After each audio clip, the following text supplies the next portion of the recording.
আপোনালোকে বাৰু কোনোবা এঠাইলৈ যাম বুলি ভাবি আছে নেকি? তেনেহলে আপোনালোকৰ ব্যস্ততা জীৱনৰ পৰা অকণমান সময় উলিয়াই সেই ঠাইডোখৰৰ পৰা গৈ আহক। আজি মই আহিছো হাবুং মন্দিৰ। বহুত দিনৰ পৰা ভাবি আছিলো আহিম বুলি আৰু আজি ফাইনেলি আহিলো। মই আহিছো যেতিয়া মোৰ ফেমিলিকতো মই দেখাবই লাগিব, যিহেতু আপোনালোকে মোৰ ফেমিলি। মোৰ ভিডিঅ' যেতিয়া চাই আপোনালোকেতো মোৰ ফেমিলিয়ে হ'ল ন।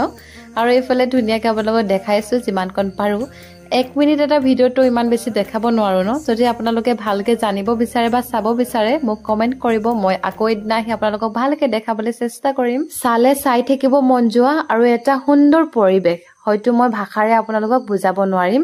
আপোনালোকে সোনকালে আহক আৰু আপোনালোকৰ মনৰ আশাবোৰ লৈ আহক আৰু ইয়াত কৈ দিয়ক, সকলোৰে মনৰ আশা পূৰণ হ'ব। আৰু এতিয়া ময়ো ঘৰলৈ বুলি যাব ওলাইছো, যিহেতু একো নোখোৱাকে আহিছো, ভোক লাগিছিলে। সেইটো কাৰণে ওচৰতে থকা হোটেল এখনত ধুনীয়াকে নিৰামিষকে ভাতকেইটা একদম তৃপ্তিৰে খালো।